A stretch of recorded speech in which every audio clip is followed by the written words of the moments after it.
Bonsoir, bonsoir les premières. On est dimanche soir, je suis en train de faire un petit point pour regarder où vous en êtes dans le travail que je vous ai proposé. Je vois qu'il y a déjà 6 élèves qui ont rendu quelque chose, alors on va en profiter pour regarder ensemble.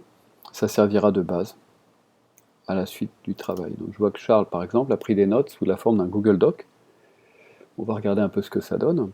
Et on constate que Charles a pris soin de suivre la démonstration que je proposais. C'est pas vraiment une démonstration, c'est un commentaire.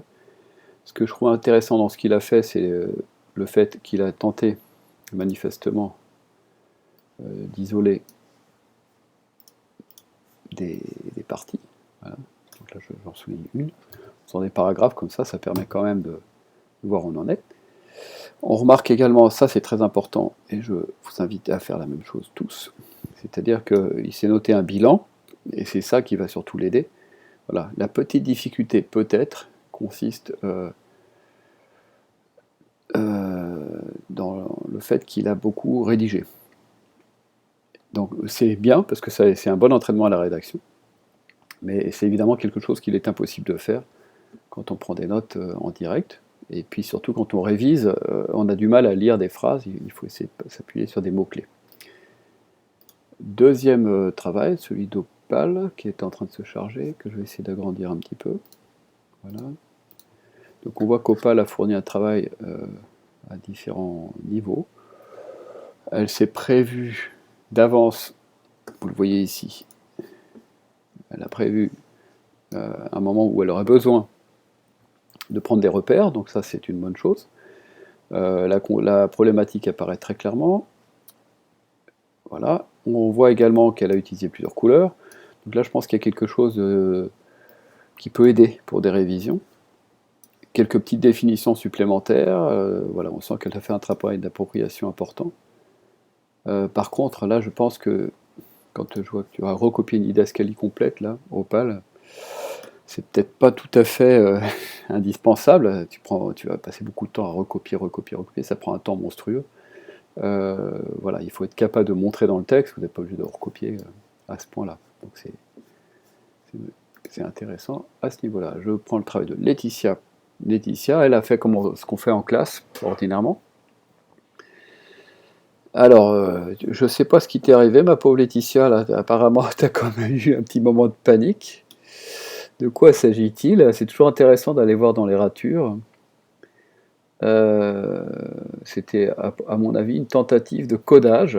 Eh ben, c'est très intéressant ce que tu as fait là, et je ne comprends pas pourquoi tu l'as rayé.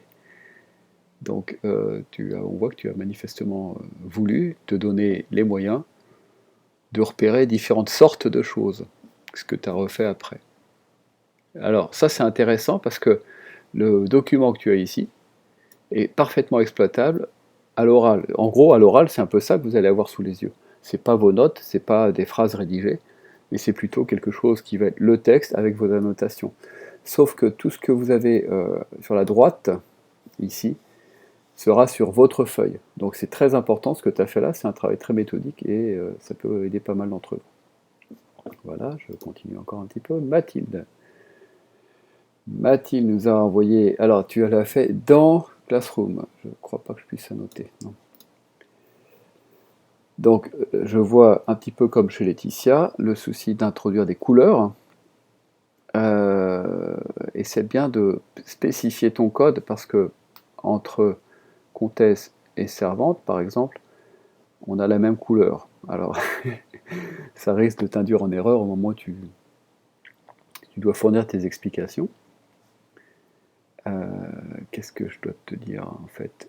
Ici, par exemple, super blanc en alco, on sent que tu as suivi ma démonstration, puisque c'est ce que je faisais moi-même. Donc vous avez peut-être un petit peu de mal à vous détacher du texte, et du coup vous vous sentez obligé de le recopier. Alors je ne sais pas, voilà, il faut trouver un juste équilibre entre l'annotation du texte et vos explications. Mais c'est manifestement un travail où tu t'es investi, et c'est porteur de progrès. Je passe au suivant. Maxime, Maxime il n'a rien rendu. Je crois qu'on a fait le tour. Non, voilà. Il y a Marguerite qui a rendu quelque chose. Et donc merci Marguerite. Oh oh, très intéressant Marguerite. voilà une chose qui peut aider. Tu as mis des grands titres. Ça, c'est intéressant.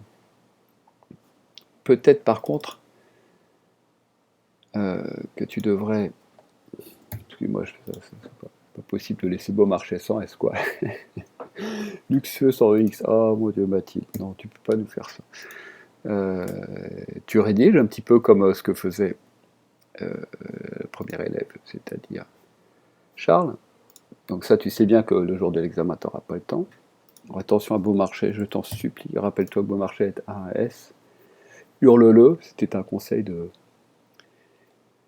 Mathilde et on va voir si ça marche. Donc tes parties, essaie de les relier à la problématique. C'est-à-dire que là, en fait, tu risques de mettre sur le même plan des choses différentes. La question de la mise en abîme, on peut dire que c'est une notion de théâtre complexe. Le personnage de la comtesse, le personnage de Susan, bah, c'est le cœur de toute la scène, mais c'est pas vraiment à mettre sur le même plan. Donc rappelle-toi bien la problématique au départ, qui est de dire comment est-ce qu'on fait pour mettre en valeur, à travers le personnage du valet, les problèmes, les difficultés, les failles, les mensonges d'une comtesse. Voilà. Après, tu as bien suivi les éléments, tu as fait un travail approfondi, mais rappelle-toi bien qu'au moment où tu devras présenter ton travail, tu pourras bien entendu pas prendre le temps de rédiger. Donc voilà, quand je regarde votre travail, évidemment, ce qui en ressort, eh ben, c'est la nécessité de dissocier ce que vous prenez en note en classe et ce que vous allez vous devoir restituer quand vous allez faire votre lecture linéaire. Et là, vraiment, il va falloir vous y mettre les premières, c'est-à-dire réutiliser tout ce qu'on aura vu sur ces textes pour commencer à restituer quelque chose. Donc ce que je vais vous proposer, je pense, pour la séance de mardi, ça va être, avant d'avancer plus loin dans cette scène, de déjà commencer à proposer une petite prestation orale, chose que vous n'avez toujours pas faite sur VoiceThread, et j'en suis bien mécontent. Pas tous, hein, bien sûr, mais il y en a qui l'ont fait. Voilà, investissez-vous là-dessus, parce qu'il faut maintenant vous dire, il faut restituer ces connaissances, il faut les expliquer à quelqu'un qui m'écoute, qui me regarde, etc., etc. Voilà, j'espère que ce petit survol de votre travail, alors d'ici demain et mardi, je pense que vous aurez avancé, mais j'aimerais bien que ça vous aide déjà un petit peu à voir ce qu'il va falloir faire les uns et les autres. L'intérêt finalement du confinement, c'est qu'on peut voir un peu comment vous travaillez les uns et les autres. Alors tous ceux qui n'ont pas encore rendu, bah, dépêchez-vous, parce que pour moi, ce travail, il va être évidemment signalé, enfin, dans Pronote. Pronote va me servir de carnet de bord pour suivre un peu votre travail.